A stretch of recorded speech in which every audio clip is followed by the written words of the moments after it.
Cognitive Psychology, First Edition, Chapter 9, Problem Solving. Introduction. Cognition involves the acquisition, storage, retrieval, and use of information. In previous chapters, the focus has been on acquisition of information in perception, its storage, and retrieval in learning and memory. In this chapter, we examine how we use information in problem solving and then go on to discuss using information in decision making and reasoning in later chapters. First, what do we mean when we say we have a problem? Whenever we want something but do not have an immediate way to get what we desire, there is a problem. For example, suppose you are studying at university far from home when a family emergency breaks out.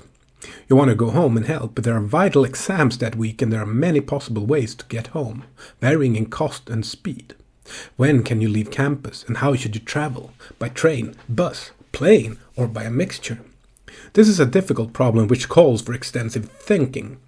Thinking involves exploring possibilities mentally, in imagination, so that good solutions can be reached in advance of physical action.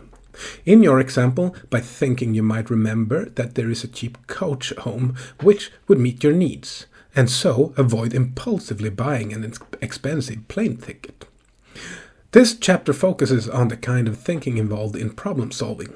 We begin by defining and explaining key terms such as thinking and problem more fully, and then briefly set the historical context of current research.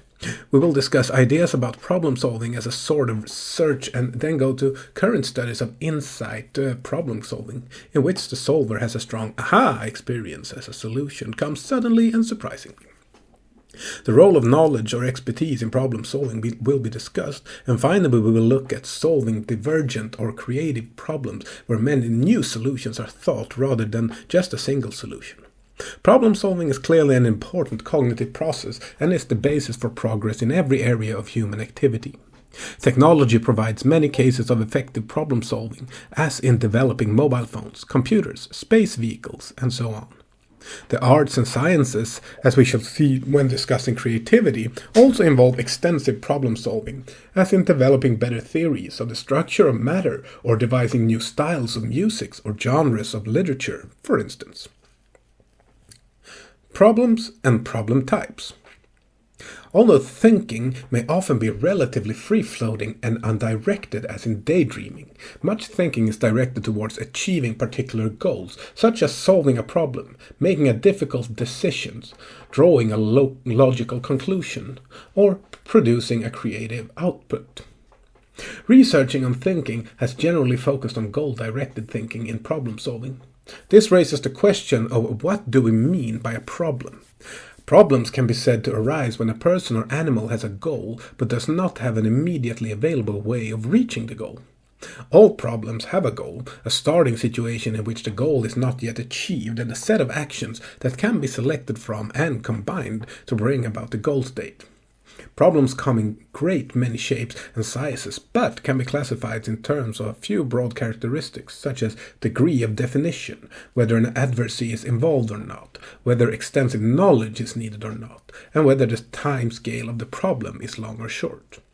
There are a number of ways we classify problems based on these characteristics, which help us to group different types of problems together for understanding and research. In general, we tend to refer to problems as either well-defined or ill-defined, depending on the amount of information provided initially. We then determine whether specialized knowledge is required to solve a problem, making them either knowledge-rich or knowledge-lean. Finally, we consider whether the type of problem involves a rational opponent.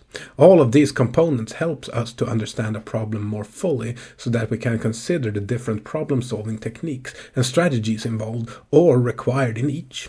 It also means that research can be conducted on the same types of problems. As indicated, some problems are well defined, and this means that the nature of the initial state, goal state, and possible methods to be used to solve are clearly laid out.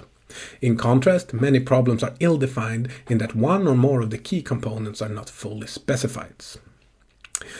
Problems may be classified as non-adversary or adversary problems. In adversary problems, the solver is dealing with a thinking opponent who seeks to defeat the solver's goal. For example, noughts and crosses or tic-tac-toe, chess, poker, or bridge. On the other hand, in non-adversary problem solving, the problem material is inert and is not behaving with a view to frustrating the solver, as an anagram puzzle or computer programming. A further difference is that between knowledge-rich problems, which require a high degree of specialist knowledge, for example, medical diagnosis, high-level chess, and knowledge-lean problems that can be tackled by anyone without specialist knowledge, for example, anagrams or simple logic tasks. Finally, some problems are large-scale and require months or years of effort, for example, designing power stations or writing epic novels. And some are small-scale and can be tackled within minutes, such as crosswords or simple decision tasks. All these have been studied by psychologists, although research has generally been carried out using non-adversary, well-defined, small-scale, knowledge-lean puzzles. Such materials are good starting points for research, as non-adversary problems avoid the complexity of anticipating a competitor's actions. Well-defined problems are likely to be interpreted similarly by all participants. Small-scale problems fit into the usual time available in a laboratory study, and knowledge-lean problems can be tackled by most participants with normal education background. Brief history and background. Although the main historical approaches to cognitive psychology as outlined in Chapter 1 have addressed the study of thinking and problem solving, only the Gestalt and information processing approaches are still influential in this area. We will now explain these two approaches, which have focused on different aspects of thinking and problem solving and different methods of data gathering, as much recent research is based upon these approaches and the early research conducted. Gestalt approach. The Gestalt psychologist saw problem solving as much like perceiving a new pattern in an ambiguous drawing, for example, seeing first the duck and then the rabbit in the duck-rabbit figure. The key process, they argued, was one of changing the way the problem was seen, or in other words, of restructuring the way the problem was presented. A frequently cited example of restructuring by Wertheimer in 1945 comes from a true story regarding the 19th century mathematician Gauss. When Gauss was a 6-year-old schoolboy, his class were given the task of adding all the numbers from 1 to 100. Within a very short time, Gauss announced the answer, 5050. How had he done it? Not by superfast addition of 1 plus 2 plus 3 plus 4, etc., but by noticing a structure in the number sequences. The numbers form into pairs, 1 and 100, 2 and 99, 3 and 98, all of which have the same sum, 101. And there are 50 such pairs, so answer is 101 times 50, which equals 5050. A restructuring that leads to a rapid solution is known as an insight. The box 9.1 gives a real-life example of insight problem solving in which a Gestalt-style restructuring was life-saving. Box 9.1 Practical application. Life or death problem solving with insight. On 5th of August 1949, a group of 15 firefighters in Montana, USA, set out to tackle a forest fire in a steep-sided gulch known as Munn Gulch. The side of the gulch, which was alight with mainly pine trees, and the side from which the men began their advance, largely contained tall, dry grass. At first the wind was blowing the flames away from the men. Suddenly the wind reversed, and sparks soon started a fire in the tall grass on the men's side of the gulch, and was soon spreading extremely rapidly toward the men. The leading firefighter, Wag Dodge, ordered the men to drop their gear and run up the side of the gulch to the ridge. Very soon it became clear that the fire could not be outrun. What to do? Dodge stopped, and with the flame less than 50 yards away, did a surprising thing. He lit a match and started another fire in the grass in front of him. Why? The flames of the fire he had started quickly moved up the slope, leaving a large patch of burned ground in front. He then went into the middle of the burned-out patch and lay down. The main fire then burned fiercely around the patch where he was lying before sweeping up the hill. When it had passed, Dodge emerged alive and well. 13 of his colleagues died because they did not have the crucial insight at the critical time that the fire could be deprived of fuel by burning grass ahead of flames, and so creating a fire break. Dodge's method of creating an escape fire is now standard practice, but had never been used previously by the US Forest Service firefighters. Interestingly, much of the early Gestalt work on problem solving was carried out with animals, particularly with apes, as stated by Kohler in 1925. If insight could be demonstrated with animals, then its existence in humans would be hard to doubt. Kohler set apes manipulations problems in which they had to build towers from boxes to reach high-hanging fruit, or use a short stick to retrieve an out-of-reach long stick, which could then be used to retrieve otherwise unreachable fruit. Kohler reported that the apes frequently solved such problems with little or no overt trial and error, but quite suddenly after a period of apparently examining the problem situation. Dunker in 1945 sought to demonstrate insight and to find out how it is achieved in human participants by using a think aloud method to make the normally covered thought processes more observable. In this method, participants simply report as much as they can in normal language. This think aloud method is widely used in the study of thinking, and we will come across other examples later. In Dunker's study, participants with no specialist knowledge were shown a figure similar to that in figure 9.1, representing a body with a tumor in the middle, and the goal was to find a way of destroying the tumor by radiation without destroying the healthy tissue around the tumor. Participants' think aloud records indicated that they restructured the goal into sub-goals, which if achieved would solve the problem, such as try avoiding contact between the rays and healthy tissue. In turn, this sub-goal could lead to further sub-goal of try to use the throat as a route for the rays to the tumor. The key sub-goal was to reduce the intensity of the rays on their way through healthy tissue, which in turn led to the insightful solution: use a lens to focus a weak bundle of rays onto the tumor. The insight was that the large effect desired could be achieved by adding together small effects at the target site. The kind of restructuring seen here of the overall problem into sub-problems is also addressed in the information processing approach discussed later in this chapter. Barriers to insight. The Gestalt psychologist identified two important barriers to insight, which were labeled set and functional fixity. Set effects arise from a tendency to solve problems in one particular way, using a single approach, or being stuck in a rut in your thinking. A famous example is the 9-dot problem, where you connect 9 dots with 4 connected straight lines without lifting your pencil from the page as you draw. Most people confine their efforts to the lines that stay within the square shape. The layout introduces a strong set effect, and the problem cannot be solved until the self-imposed restriction of solution to the square shape is overcome and the person thinks outside the box. Sets can also arise from extensive experience or training with particular types of problems.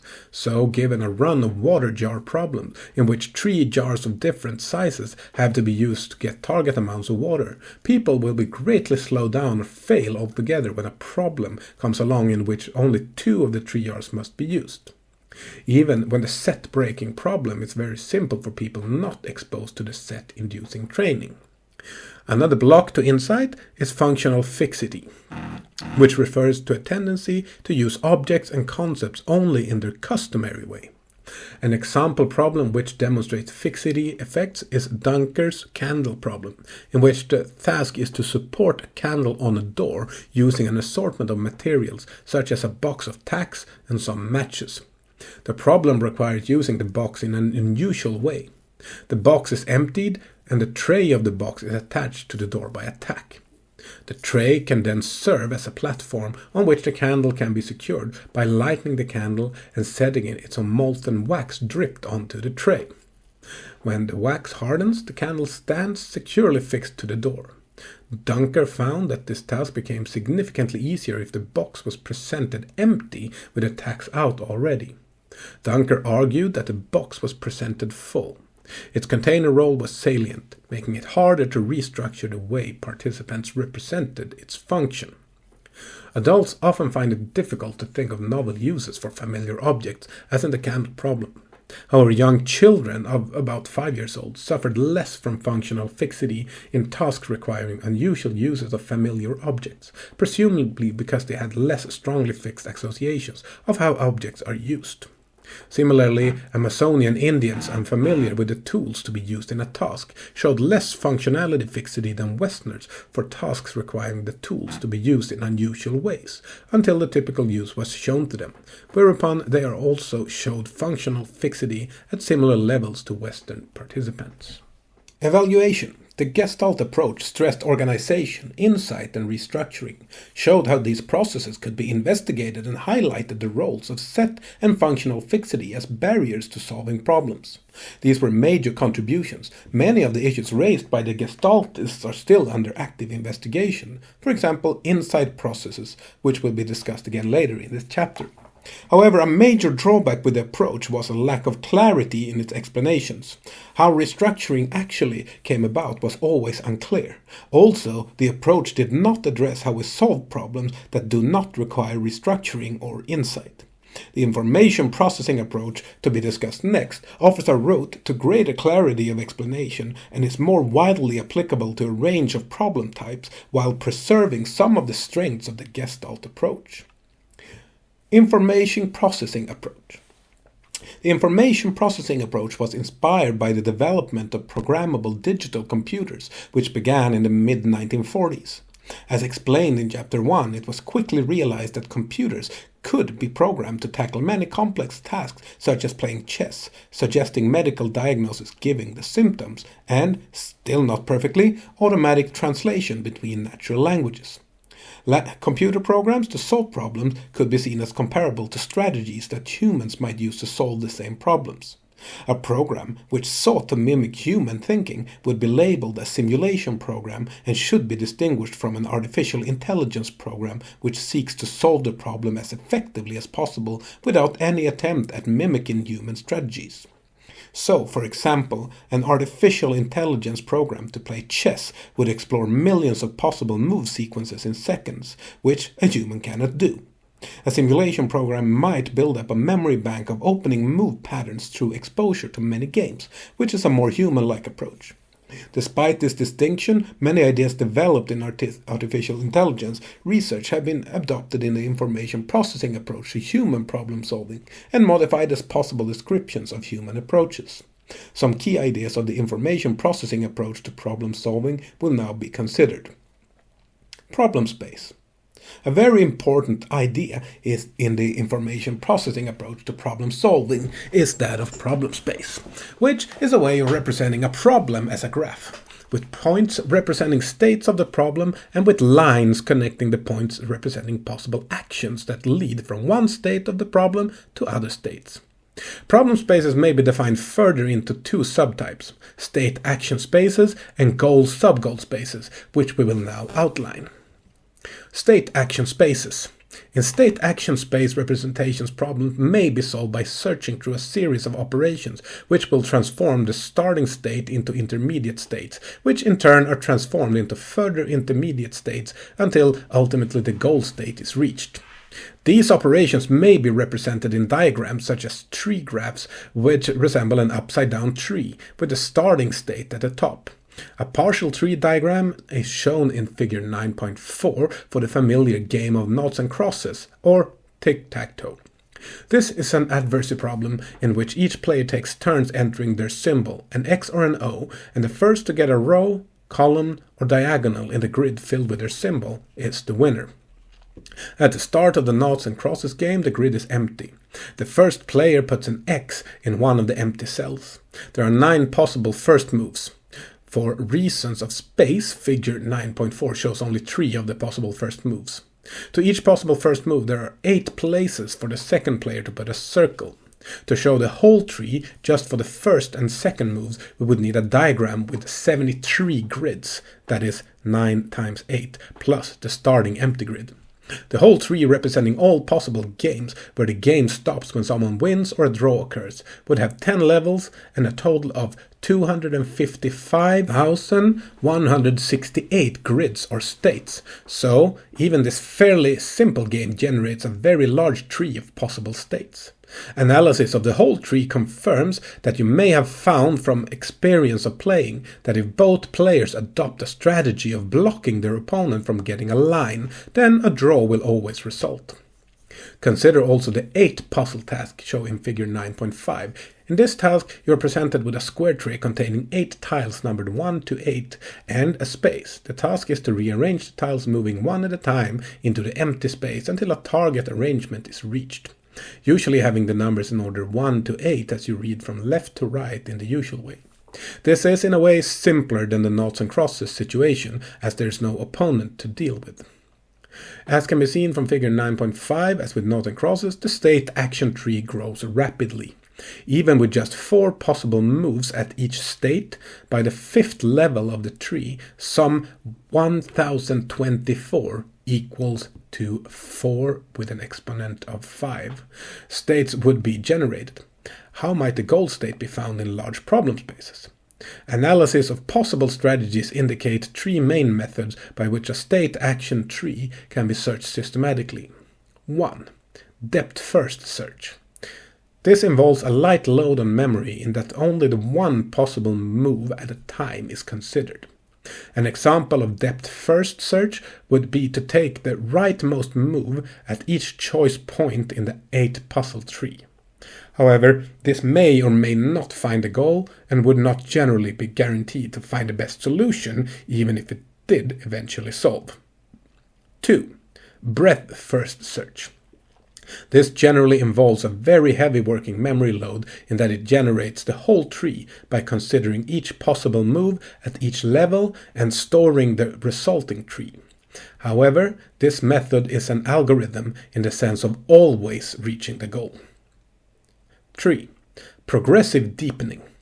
This is a compromise method that involves depth first to a limited number of moves, backs up, and then searches down alternative branches depth first again to a limited depth, backs up, and continues until all branches have been searched to this limited depth.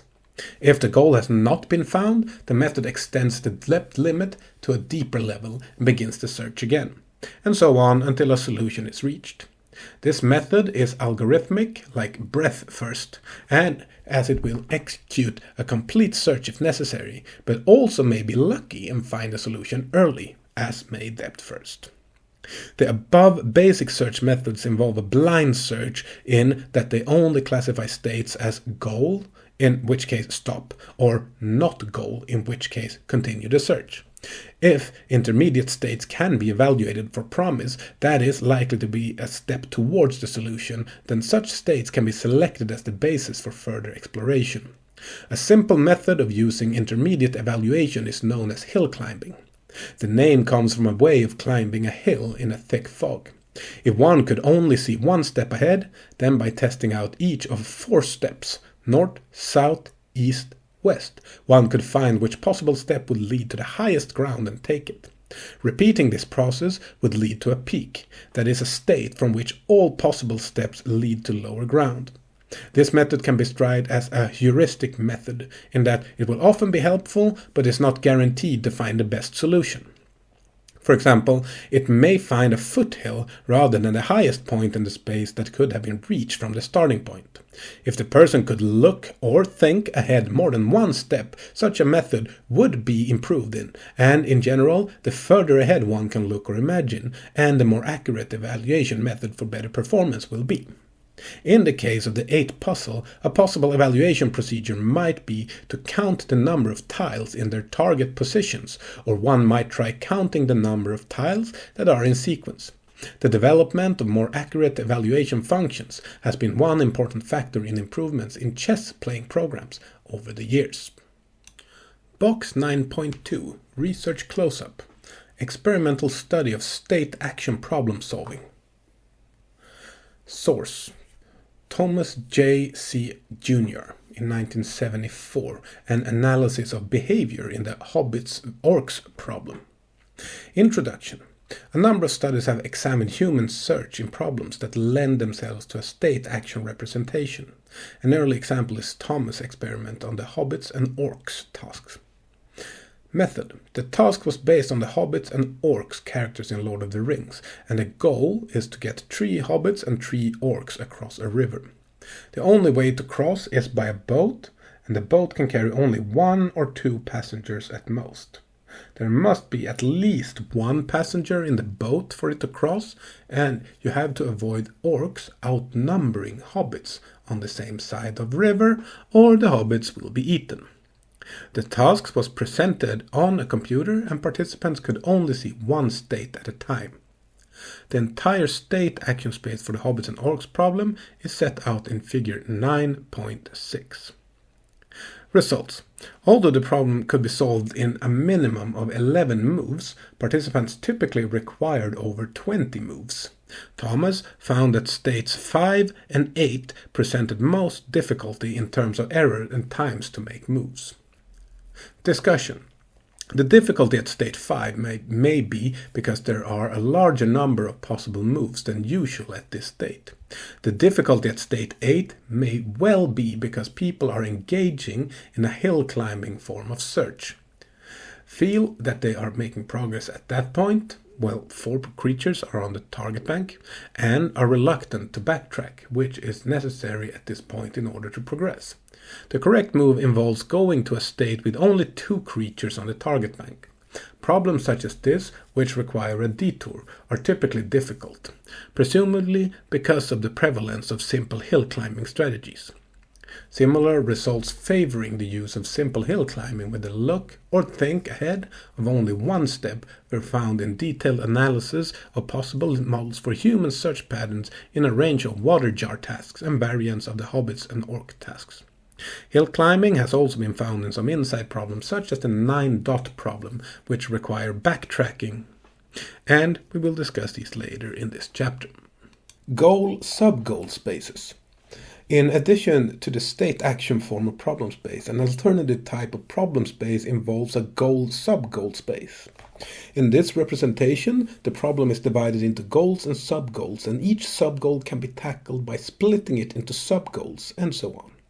An everyday example is that of a travel problem. To go from London to Edinburgh, that's our goal, could be achieved by flying, which is a sub-goal, or taking a train, which is also a sub-goal, or taking a bus, sub-goal. The flying sub-goal can be reached by contacting British Airways, sub-sub-goal, or EasyJet, which is also a sub-sub-goal. These sub-sub-goals can yield alternative sub-sub-sub-goals, etc., etc., and so on. Thus, the top-level goal of the travel problem yields a tree of alternative sub-goals at each level, and the sub-goal generation process eventually reaches low-level goals that can be achieved by an action, for example, to dial the travel agent's phone number. Problems with a large number of possible alternative actions seem to lend themselves to this form of hierarchical goal, as it equals to sub-goal analysis, which is often referred to as problem reduction or as means-ends analysis. A number of laboratory studies have investigated problem reduction using the Tower of Hanoi task. In this task, the participant is presented with 3 pegs on one of which is stacked n discs in descending order of size, largest on bottom. The goal is to move all these discs from the starting peg to a target peg, moving 1 disc at a time and never placing a larger disc on top of a smaller disc. The non-target peg can be used as a temporary holding place. The minimum number of moves increases rapidly with n according to the formula 2n minus 1. A 3-disc example is shown in figure 9.7 and requires a minimum of 7 moves. A 4-disc version would need 15 moves, a 5-disc version 31 moves, and so on. Ansai and Simon in 1979 found that strategies used in this task tended toward problem reduction as more experience was built up with the task. At first, participants tried a state action representation with forward search from the starting state, trying to work from the start to the end in a linear process. It was only with more experience that they came to the problem reduction strategy, which works back from the overall goal to generate sub-goals and sub-sub-goals until action can be taken. Evaluation. The information processing approach provides a clear amount of solving well-defined problems that can be represented as involving searches through problem spaces. In such tasks, the initial way of representing the problem allows a solution, and search within that representation can be successful. Search is limited by working memory to considering just a few possible moves ahead. Often looking ahead is limited to one step. Choice of moves is guided by evaluations of promise. Does a move look to bring the solution closer?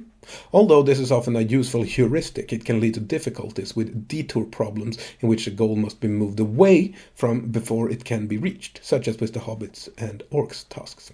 However, not all tasks fall into the pattern of well-defined problems in which the initial formulation is adequate for the solution.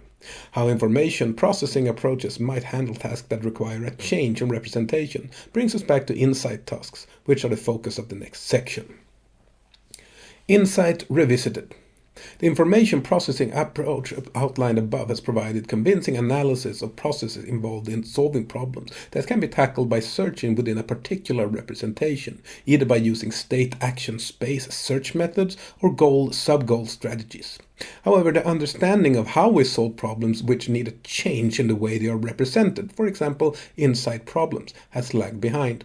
However, recently there has been a resurgence of interest in explaining insight problems, first introduced, as we saw earlier in the chapter, by the Gestalt school as a challenge for the information processing approach.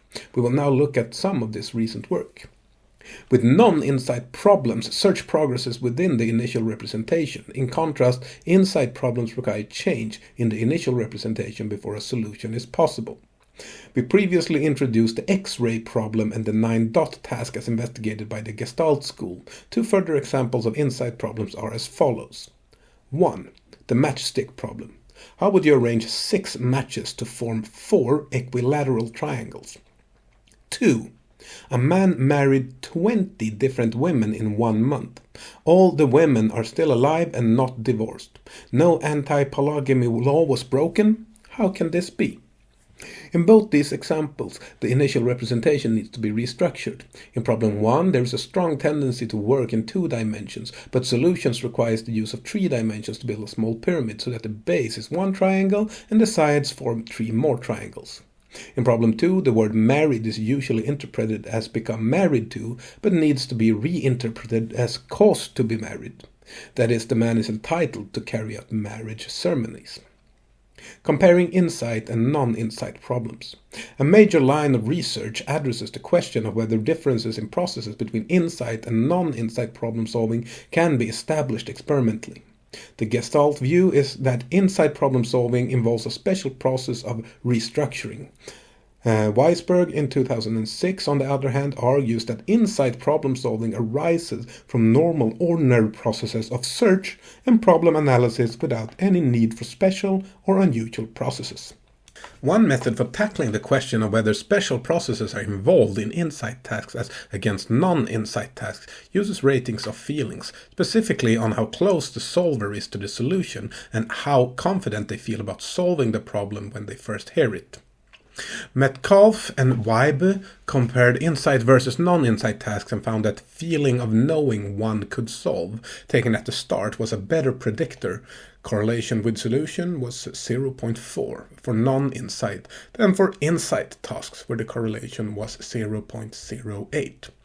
Feeling of warmth, as in how close one felt to solution, per 15 seconds during solving, shown in figure 9.8, indicated a steady increase in feeling that one is near solution with non-insight tasks, but no increase in warmth with insight tasks until solution was reported.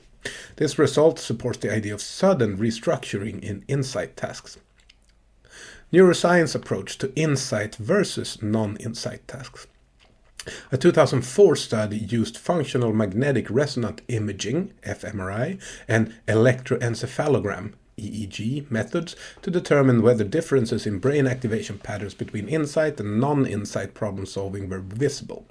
The study used 124 remote associate test, RAT, items. In this task, people have to find a word that is an associate of 3 test words, as in what word links boot, summer, and ground. To compare insight versus non-insight solving, the researchers had participants give self-reports after each item as to whether the solution arose from insight or not. A self-reported insight solution was one in which participants reported an aha feeling coupled with certainty that the solution was correct. Non-insight solutions could arise from a systematic process of trying out one association after another on each item until an association was found that fitted all three items.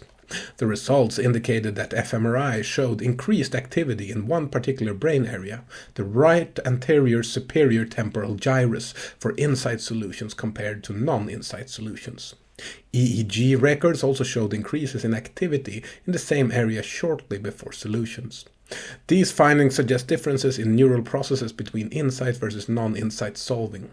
The findings are consistent with a previous study by Bowden and Young Beeman in 2003, which found that priming words sent to the right hemisphere produced more insight solutions in rat tasks than primes sent to the left hemisphere. Think aloud effects on insight versus non-insight problems. A further analysis of differences between insight and non-insight problem solving has examined possible differential effects of thinking aloud on insight versus non-insight tasks. Schooler et al. In 1993 had participants think aloud or not while tackling 3 insight problems and 4 non-insight tasks. Results indicated that thinking aloud impaired insight, but not non-insight tasks. This was interpreted as supporting the view that insight tasks involve special unconscious processes that cannot be readily verbalized. However, the status of this result has been questioned as failures to replicate have been reported. Gilhooly et al. Suggested that there was a confounding in the Scholar et al. Study between insight tasks and spatial tasks, since the insight problems were mainly spatial, and that an apparent negative effect of thinking aloud on insight tasks was because thinking aloud interferes with spatial tasks. This interference arises because thinking aloud requires the spatial thoughts to be recoded into a verbal form for reporting. Overall, the evidence from think aloud studies for special unconscious processes in insight solving is quite weak. Recent theories of insight. From the results reviewed above, the empirical distinction between insight and non-insight problem solving seems to be well established. However, how to explain insight solving theoretically is still an active area. 2 main approaches have recently been developed: representational change by Olson in 1992 and progress monitoring by McGregor et al. In 2001, sometimes labeled the criterion for satisfactory progress theory. Representational change. As we mentioned earlier, the Gestalt accounts of insight processes such as restructuring were vague. In this representational change theory, Olson has developed a more specified account of insight in information processing terms. The main stages and processes in representational change theory may be described as follows. 1. Problem perception, where a person encodes the problem. 2. Problem solving. A heuristic search process is based on initial representation. These processes draw on possible actions or operators from long-term memory, which change the current state of the problem into new states. Moving on to impasse. With insight task, the initial representation is misleading and does not permit a solution. Hence, impasses arise in which the person experiences a blank mind and can think of no more actions to try. Restructuring. A new encoding is derived through elaboration, re-encoding, or constraint relaxation. Elaboration involves adding information to the initial representation by noticing previously ignored features. Re-encoding involves completely changing the encoding rather than just adding new features.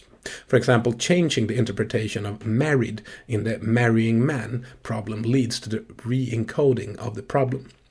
Constraint relaxation involves loosening constraints on what is required in the goal or what actions are permitted.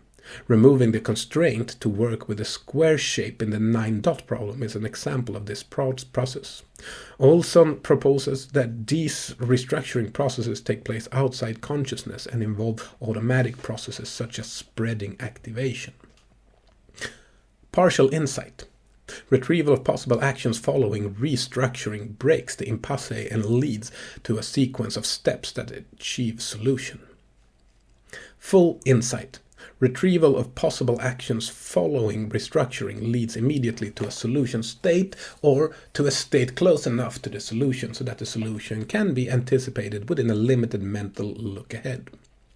The representational change theory has been investigated using matchstick algebra problems, and in these tasks an incorrect equation involving Roman numerals is presented, and the participant's task is to reposition one match to make the equation correct.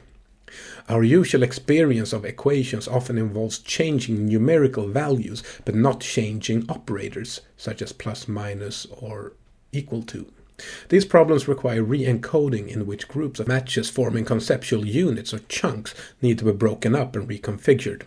More difficult problems also require relaxation of constraints on the form of equations.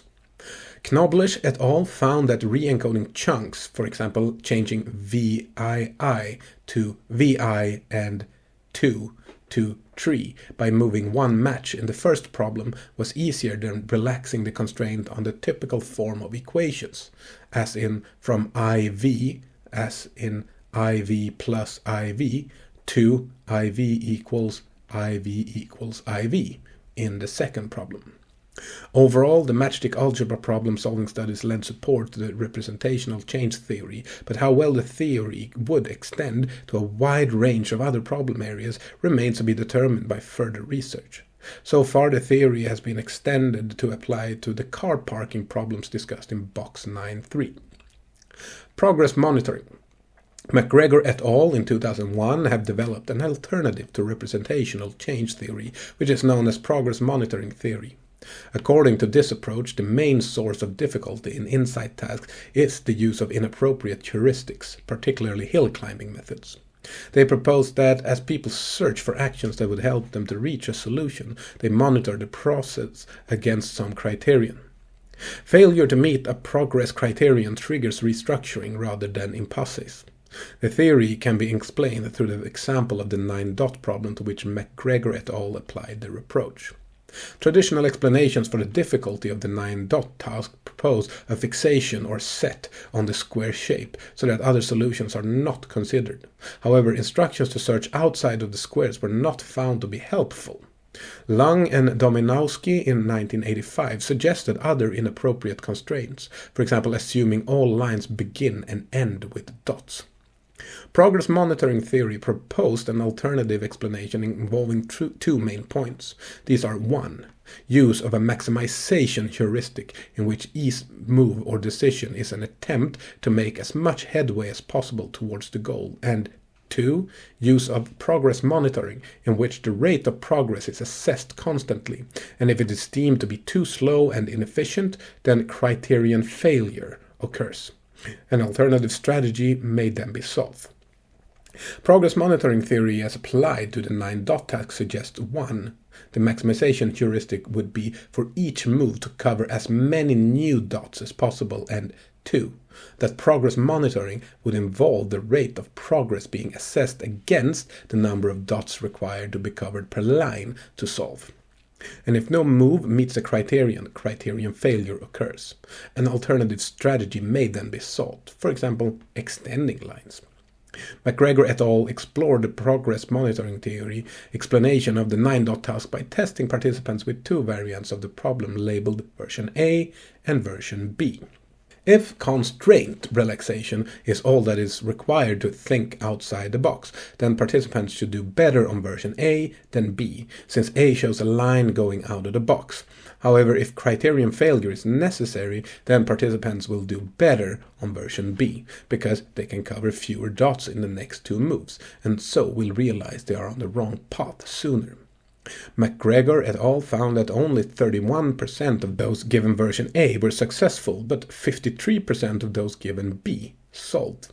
Further experiments on progress monitoring theory used coin manipulation problems, such as the 8-coin problem, in which people have to move only 2 coins so that each coin is left touching exactly 3 others.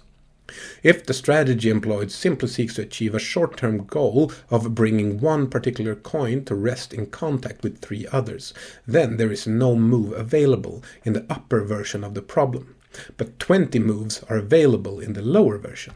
Thus, criterion failure will be reached much sooner in the upper version, and so more solutions should result. In the lower version, a lot of effort would be wasted exploring what look to be promising moves, which would not lead to a solution. As predicted by the theory, 92% solved the problem in the upper version compared to 67% in the lower version. Overall, the central claim of progress monitoring theory is that insight is most likely to occur when constraint relaxation follows criterion failure. There is good evidence for this from the above studies, so the theory deals well with the motivation for changing strategy, but it is less clear about how new strategies are actually reached. Box 9.3 Research Close-Up Testing and Evaluating 2 Insight Theories. Introduction. Jones in 2003 sought to compare the representational change and progress monitoring theories, and to do so using car parking problems in which toy cars in a parking lot must be moved around to let a toy black taxi out of the parking lot. The problems varied so that some were simple and would not induce impasses, restructuring or insight, while others were more difficult and did tend to produce impasses and insight.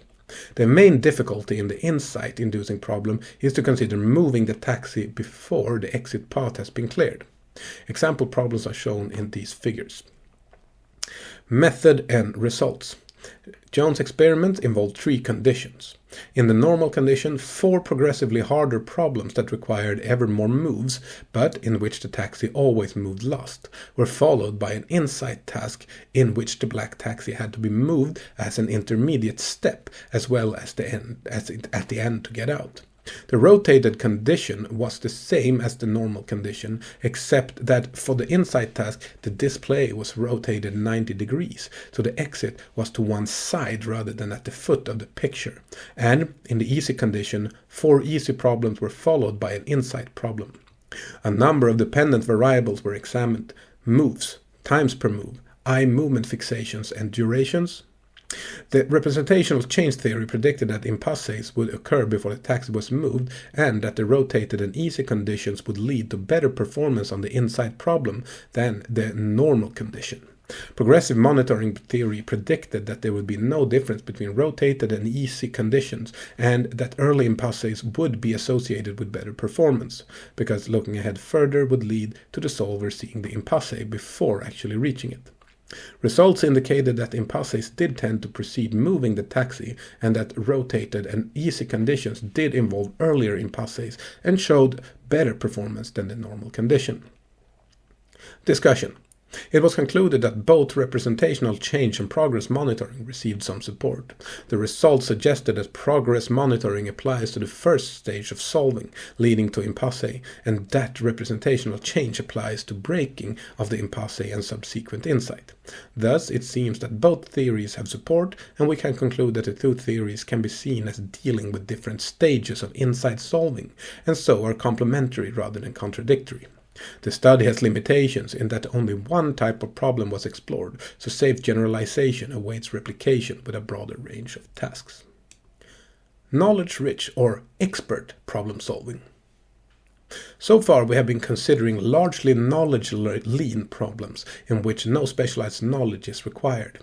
Recent years have seen a growth of interest in the study of knowledge-rich problems in which domain expertise is required. We will now look at how expertise is acquired, what expert knowledge involves, and how it affects problem solving. Expertise acquisition.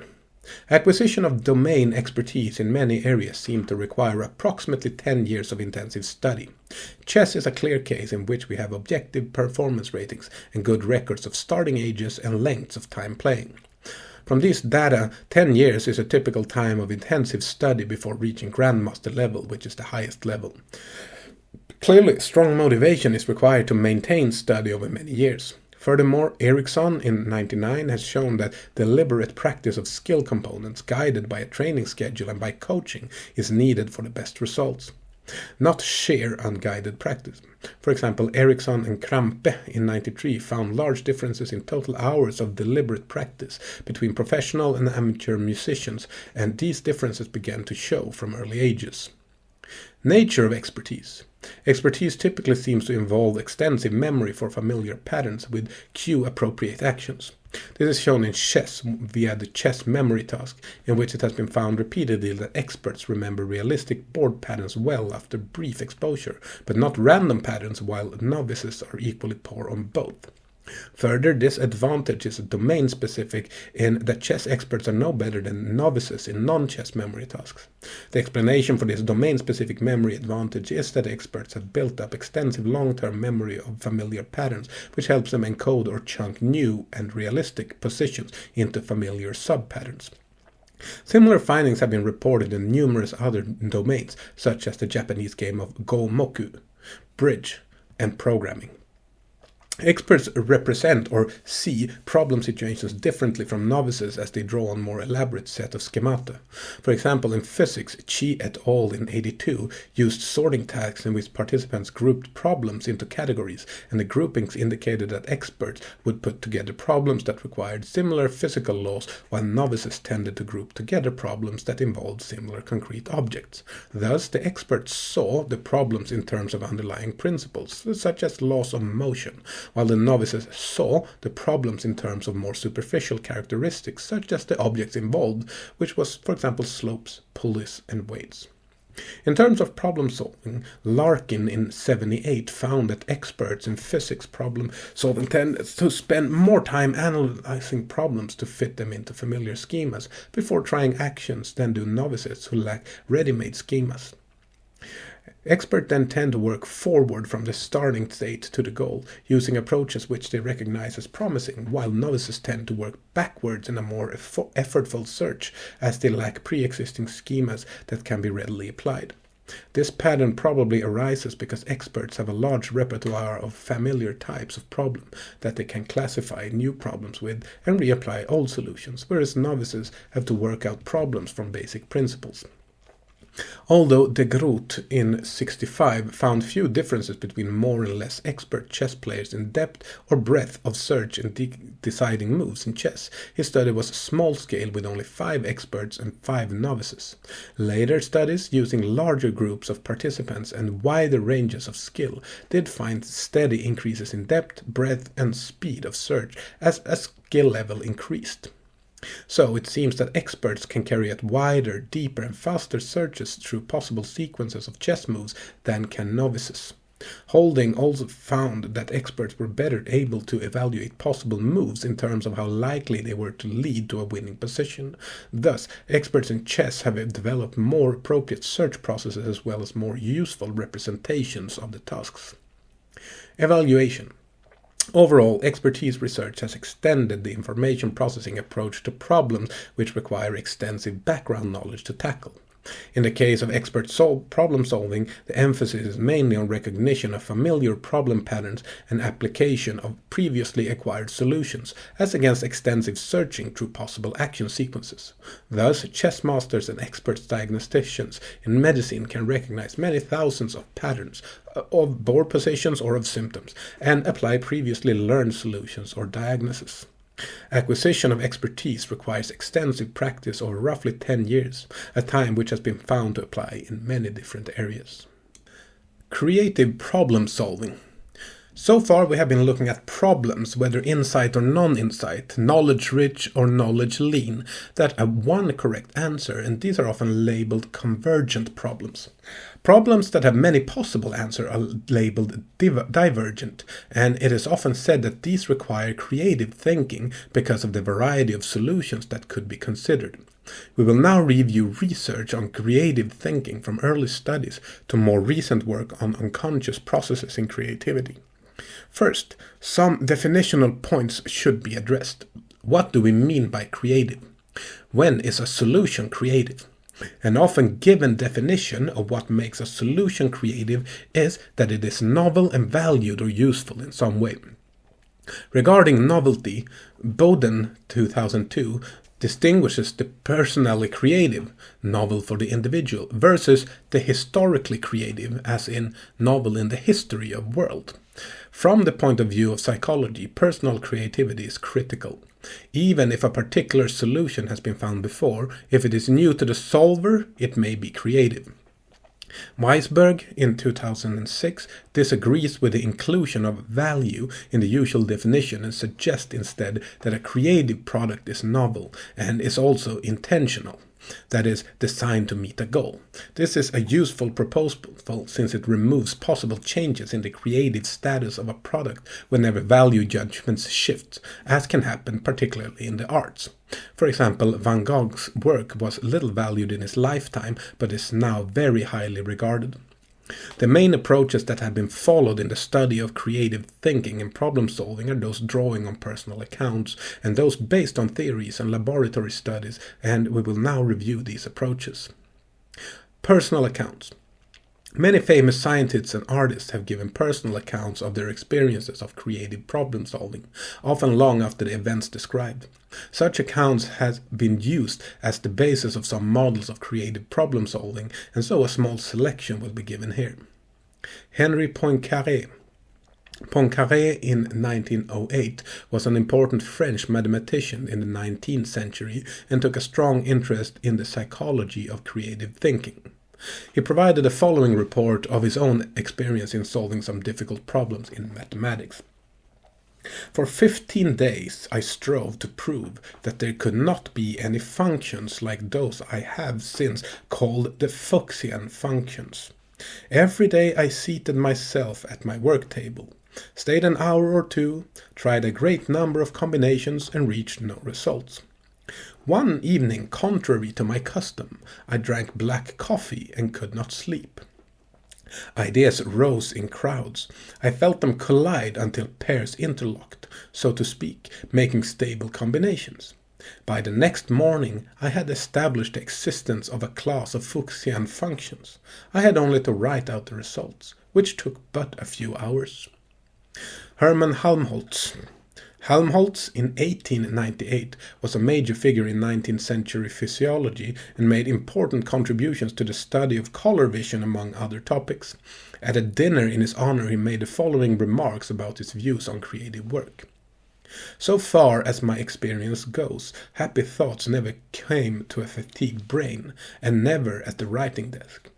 It was always necessary, first of all, that I should have turned my problems over on all sides to such an extent that I had all its angles and complexities in my head, and could run through them freely without writing. To bring the matter to that point is usually impossible without long preliminary labor. Then, after the fatigue resulting from that labor has passed away, there must come an hour of complete physical freshness and quiet well-being before the good ideas arrived. Often they would come in the morning as I awoke, but they especially liked to make their appearance while I was taking an easy walk over wooded hills in sunny weather. Tchaikovsky. Tchaikovsky, the famous composer, made the following observations. Generally speaking, the germ of a future composition comes suddenly and unexpectedly. If the soil is ready, that to say, if the disposition for work is there, it takes root with extraordinary force and rapidity, shoots up through the earth, puts forth branches, leaves, and finally blossoms. Wallace's four-stage analysis. On the basis of reports, such as those by Poincaré, Helmholtz and Tchaikovsky, among many others, Wallace in 1926 proposed an influential four-stage analysis of creative problem solving. The four stages proposed were 1. Preparation, which included person familiarizes themselves with problem, involves conscious work, rarely leads to solution. However, this stage is essential. Without initial work, no further progress could come out. 2. Incubation, which included problem set aside and no conscious work. 3. Illumination, or inspiration or insight. It doesn't always lead to solution of a problem. Great idea might come to mind, but must be developed and verified. And 4. Verification. Conscious work must be done on ideas generated through illumination. Solutions can be tested and developed. Although the above order was intended to be typical, Wallace also suggested that not every problem goes through stages from 1 to 4 in strict order, and stated that the 4 stages constantly overlap each other as we explore different problems, and even when exploring the same problem, the mind may be unconsciously incubating on one aspect of it, while it is consciously employed in preparing for or verifying another aspect. Incubation research. As indicated above, Wallace proposed as beneficial an incubation stage in problem solving, during which the problem is set aside and not consciously addressed. In an extensive review, Dodds et al. In 2003 identified 39 relevant experiments since the 1930s, of which 29, as in 75%, reported significant beneficial effects of incubation. Such studies have generally used a method in which participants in the incubation condition work for a preset time followed by a different or interpolated activity for a fixed time, incubation period, and finally return to the target problem for a post-incubation period. A variation involves having participants work until an impasse is experienced, following which an incubation period is provided. Performance of the incubation groups is contrasted with controlled data from groups working continuously. How might incubation work? The 6 main hypotheses regarding incubation effect can be summarized as follows. 1. Conscious work. This suggests that although incubation is intended to be a period without conscious work on the target task, participants may nevertheless carry out intermittent conscious work. Any conscious work during this post-incubation period would reduce the time required when the target problem was readdressed, but would impair performance on the interpolated task. As a check against this possibility, performance on the interpolated task during the incubation period should be compared with performance of a control group working on the same interpolated task without being in an incubation condition. A deficit in the interpolated task on the part of the incubation group would be consistent with the hypothesis of some conscious work on the target task during incubation. Although this seems rather basic methodological check, surprisingly it had not been routinely carried out in previous research until Gilhooly et al.'s 2012 study, which found no evidence of intermittent conscious work during incubation on divergent tasks. 2. Unconscious work. This approach argues that incubation effects occur through active but unconscious processing of the problem materials. Poincaré suggested that the subliminal self unconsciously combined and recombined ideas until an interesting relevant combination was formed, whereupon the valuable idea would become conscious. More recently, Gilhooly and Meurs in 2006 have applied a theory of unconscious thought to incubation. On this view, unconscious thought, compared to conscious thought, has a large capacity, proceeds relatively slowly, tends to be bottom-up, is good at integrating many sources of information, is relatively poor at following rules, and tends to divergent rather than convergent thinking. Gilhooly and Nordgren in 2006 report a number of studies in which better decisions and better creative thinking was found when the tasks were not worked on consciously. However, their studies did not follow the classical method of incubation research in which the problem is set aside after an extended period of conscious work. Rather, Gilhooly and Meurs had the participants immediately put aside the problem for a period after the task was presented and before any conscious work could be carried out. This manipulation made explanations of incubation in terms of reduction in set less likely, as participants had not had time to develop misleading sets. They interpreted the results as favoring an explanation in terms of unconscious work. Box 9.4 presents an example of this line of research. 3. Fatigue dissipation. Helmholtz suggested that a break is simply an opportunity to rest and return with more energy to the problem. This suggests that more demanding interpolated tasks should be less beneficial than less demanding interpolated tasks. 4. Selective forgetting. This view proposes an important role for automatic reduction in idea strength or activation. The proposal is that misleading strategies, mistaken assumptions, and related mental sets weaken through forgetting, and thus a fresh start or set shifting is facilitated when the problem is resumed. Simon in 1966 specified this hypothesis further in terms of decay of irrelevant or misleading material in working memory, when attention was shifted away from the problem while useful information accumulated in long-term memory over repeated attempts. Box 9.4 Research Close-Up Unconscious Work in Incubation. Introduction. Does the unconscious work hypothesis apply to a divergent task with many solutions, such as the classic laboratory creativity task to come up with as many new uses as one can for a brick? Gilhooly and Meurs investigated this possibility in a study using immediate incubation in order to rule out beneficial forgetting and attentional shifting explanation, thus leaving unconscious work as an explanation. Method. Participants were asked to write down uses for a brick in 1 minute, under one of 3 conditions.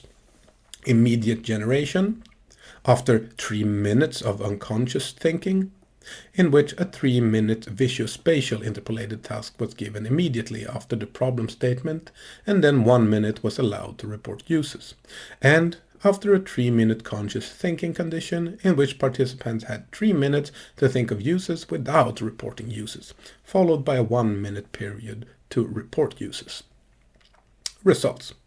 Results indicated that the 3-minute unconscious thinking condition produced better results in terms of the rated creativity if the uses written down in the 1-minute generation period than did the 2 conditions without incubation periods. Gilhooly and Meurs argued that as the participants had not worked consciously on the task in the unconscious thinking, as example incubation, condition no sets could have been established before the incubation period, and so the benefits of incubation in this study could not be explained by set shifting. Discussion. The results in favor of the immediate incubation group are striking in that the time available for conscious work is much less, 1 minute, as in the response generation period, in the incubation condition than in the conscious work condition, which was 4 minutes total. 3 minutes conscious work without writing down responses plus 1 minute written response generation. This contrasts with standard incubation studies in which the amount of conscious work time is equal for incubation and continuous work conditions. The Gilhooly and Meurs basic results appears to be robust, and we have recently replicated the main findings of a benefit from an incubation period immediately after the task instructions for divergent thinking in studies in our laboratory. The notion of unconscious work seems to be supported for divergent tasks such as the brick uses problem. Information processing theory of creative processes. We have previously seen that information processing ideas of search through spaces of possible actions and working with goals and sub-goals can explain much routine problem solving. Can such concepts be usefully applied to creative problem solving? 2 example attempts addressing creative problem solving in information processing terms are those of Herbert Simon and the Gilhooly model. Simon model. Simon in 1966 applied standard information processing approaches to creative problem solving. He pointed out that creative advances are rare events, and any theory should be consistent with this rarity of occurrence. The information processing approach to problem solving proposes considerable search to vast numbers of alternative hypotheses. In this model, search is slowed by limited capacity of working memory, and by the slow rate of transfer of information into long-term memory. On the other hand, search is aided by improved representation methods and by good heuristics. Consistent with this view are the many scientific advances Simon noted that followed improvements in instruments that give better representations of very small objects, microscopes, or of very distant objects, telescopes. In this approach, incubation is analyzed as familiarization with repeated attempts and selective forgetting in between attempts, allowing fresh approaches to be taken. Geniploor model. Fink et al. In 1992 developed the Geniploor model, whose name is derived from generate and explore.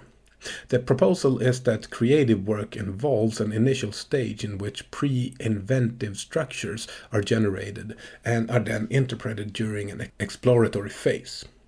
The Geniploor model has been investigated using the creative synthesis task, in which participants were given 3 shapes to combine to make interesting objects. See figure 9.18 for sample constructions in the creative synthesis task. Fink et al. Examined the effects of A, giving broad target categories first, for example, make a mode of transport or a piece of furniture, or B, giving target categories after the object produced, and found that more highly rated creative responses, 33% versus 22%, were produced when the category was given second. This result is thought to arise because the initial pre-inventive forms would be less constrained by preconceptions if no goal was given in advance, and hence more unusual solutions would be forthcoming. Increasing idea production. Setting a problem aside or incubation, as discussed above, is a possible way of boosting creativity, but can we take deliberate steps to increase the flow of creative ideas? A large number of suggestions have been made over the years. It may be that some external cues can make a difference, and we'll look at some ideas about this next. Cues for creativity.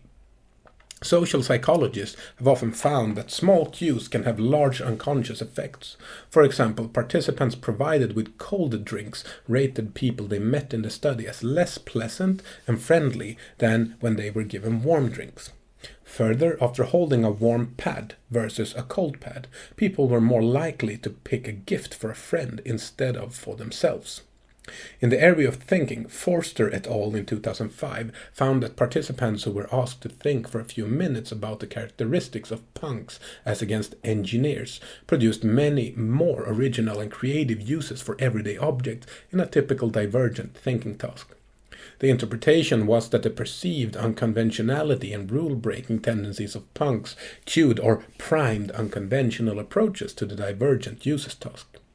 Forster et al. Also found that the kind of art used for office decoration could cue creative behavior even when attention was not explicitly directed toward the artwork. They found that posters on the laboratory wall in which a regular pattern had a deviation, such as a picture of 12 crosses, 11 of which were green and 1 of which was red, produced more creative responses on the uses test than a picture of 12 green crosses. The deviant item, it is suggested, cues or primes unconventional thinking. Slepian et al. In 2010 looked at whether being exposed to a light bulb might affect insight. Why? Slepian et al. Reasoned that because the light bulb is a conventional symbol of insight, it could cue or prime insight processes. The researchers first checked that the link between light bulbs and concepts relating to creativity could be established experimentally. Using lexical decision tasks, it was found that participants exposed to a bare light bulb as against fluorescent lightning were faster at recognizing words associated with insight such as create, conceive, envision. In a second study, participants working on creativity and insight problems solved faster after a light bulb was turned on in the room as against a fluorescent light of equal brightness. In addition to manipulating environmental cues, another approach is to train particular procedures. One of these, that you are very likely to hear about, is brainstorming, and we will now outline this method and the main research findings about it. Brainstorming.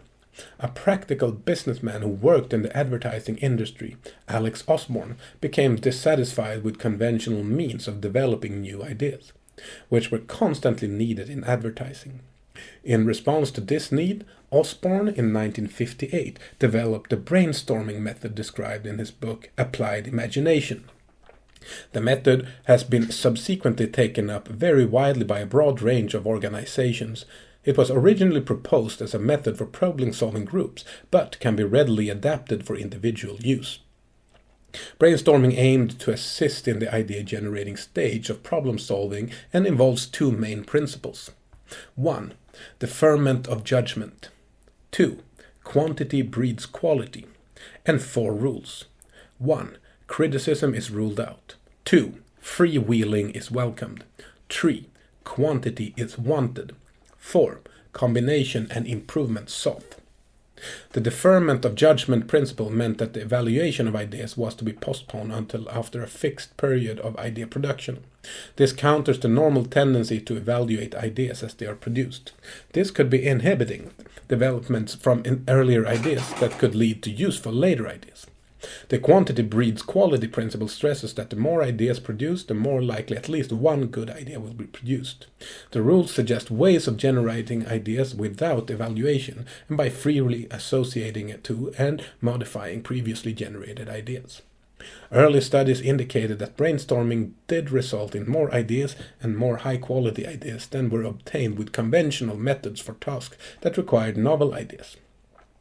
A practical issue that arises, however, is when we have a number of people, say 12, who could work on a brainstorming problem. Is it better to have one large group or 3 or 4 smaller groups, or even have people work individually? This question has provoked a lot of research and is discussed in Box 9.5. Box 9.5. Practical application. Are more heads better than one in brainstorming? An issue that arose at an early stage in assessing brainstorming as a practical tool was whether real groups outperformed an equivalent number of individuals. Osborne's original motive was to assist production of novel ideas in commercial settings, such as advertising agencies, and he saw the group interaction element as an important part of the process. But is it? The answer has clear practical implications. For example, if 16 people are available to work on a task, is it better to have them work as real groups of 4 or 8 people interacting with each other to produce ideas, or have them work as 16 individuals? Taylor et al. In 1958 examined this issue in a study in which the results from 12 groups of 4 people were compared with the pooled results from 48 individuals, where all the participants had followed brainstorming instructions on suitable problems that required original thinking. The real groups followed standard brainstorming instructions, and those working individually followed brainstorming instructions modified for individual use. After idea production, the 48 individuals' ideas were put into 12 sets of 4, representing nominal groups of 4, and these nominal groups were then scored as if they were real groups. That's as in duplicated ideas were only counted once. From these data emerged what is known as the nominal group superiority effect. In other words, the nominal groups outperformed the real groups. This effect has been found over a range of tasks and indeed has been shown to increase with group sizes. So, the bigger the groups, the bigger was the nominal group's advantage. In practical terms, it seems that use of nominal groups can be a good way of using number of people to generate many possible solutions.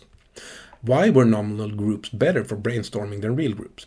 One suggestion was that being in a real group inhibited the free flow of ideas. Perhaps people feared implicit evaluation by other group members, even if overt evaluation was allowed by the rules of brainstorming. Another type of explanation of the nominal group superiority effect stresses the notion of production blocking, resulting from the people in the group having to wait their turn to contribute an idea. This may result in forgetting of ideas and distraction by others' suggestions. Interestingly, better performance has been found with electronic real groups as against electronic nominal groups, as with electronic groups there are no need to wait for a turn and so no more response blocking. Moreover, even large electronic groups with a number higher than 9 outperform nominal groups. In contrast to the general finding that greater group size leads to greater nominal group superiority in face-to-face groups. Overall, it does seem that brainstorming with real groups can be useful if production blocking can be overcome with the use of electronic groups. Evaluation. There is some evidence that environmental cues in the form of suitable pictures, asymmetrics, or reminders of unconventional groups, punks say, can boost creative performance. Working in face-to-face brainstorming groups with an emphasis on generating ideas as against evaluating ideas has some benefits compared to conventional working. However, merging the results of individuals, nominal groups, has been found to give better results than face-to-face group work. There are problems with real groups in the form of anxiety about implicit evaluation by group members and production blocking due to waiting for turn-taking. Electronic versions of brainstorming overcome these problems and seem promising. Box 9.6. When things go wrong. Psychopathology and creativity. Is there any truth in the popular idea that creative genius and madness are linked? There is some evidence that manic depression is especially frequent among writers and poets. Manic states are characterized by a rapid flow of ideas and extreme confidence, and so may promote the development and expression of unusual ideas. Mood cycles would also provide contrasting perspectives which could feed into creative work. Weisberg in 1994 analyzed the work of composer Robert Schumann, who suffered bouts of mania and depression throughout his career. It turned out that Schumann was definitely more productive in the years when he was manic as against the years when he was depressed. However, when the quality of the compositions was examined by noting how many recordings were available for each piece, it was clear that there was no link between quality of the work and whether Schumann was manic or depressed. Note that the connections reported between mania and creativity are basically correlational, and it may be that being productive and creative leads to manic states, maybe of euphoria, and not being productive leads to depression. The causal direction may not be from psychopathology to creativity, but may be the reverse. Summary. This chapter concerns the kinds of thinking involved in problem solving and creative thinking. Thinking was defined as involving changes in mental representations, usually in the service of goals. Although problems vary widely in content and in the degree to which they are well or ill-defined, it can be said that problems in general arise when a person does not know how to reach a goal and must think through alternative possible actions and ways of representing the problem before solving. The key approaches that were important historically and still inform the questions addressed in current research were outlined. These were the Gestalt and the currently still dominant information processing approaches. The key notions of problem structuring and restructuring, insight, fixity, problem space, heuristics, and problem seduction are set out. Recent research on insight problem solving within the information processing approach is discussed. In particular, two main theories, representational change and progress monitoring, are presented and evaluated. Progress monitoring seems to account well for the initial stages of insight problem solving that lead to impasses that are then resolved through representational change. Recent evidence from the neuroscientific studies is also discussed. A special role for right hemisphere representations in creativity tasks emerged from these studies. The role of expert knowledge is considered in the light of research on skill in problem solving in chess and other areas which require extensive knowledge for effective performance. Expertise generally requires extensive study, the 10-year rule, to develop, and much expertise involves recognizing patterns which are not evident to the novice. Creative problem solving is considered with a discussion of evidence from self-reports by famous creative artists and scientists. The influential four-stage model, preparation, incubation, insight, and verification, is explained, and recent research on incubation effects and why they might occur is discussed. Incubation seems to arise from a number of distinct processes, including beneficial forgetting and unconscious work. Recent information processing theories regarding creative thinking are presented. Simon's model illuminates large historical trends, such as the relative rarity of creative advances in science due to large problem spaces, and the importance of technological developments such as microscopes in improving problem representations. The brainstorming technique is outlined. The emphasis is on separating generation and evaluation. Working in real face-to-face group proves inhibiting, compared to nominal groups which combine individuals' work. However, electronic groups do show some benefits.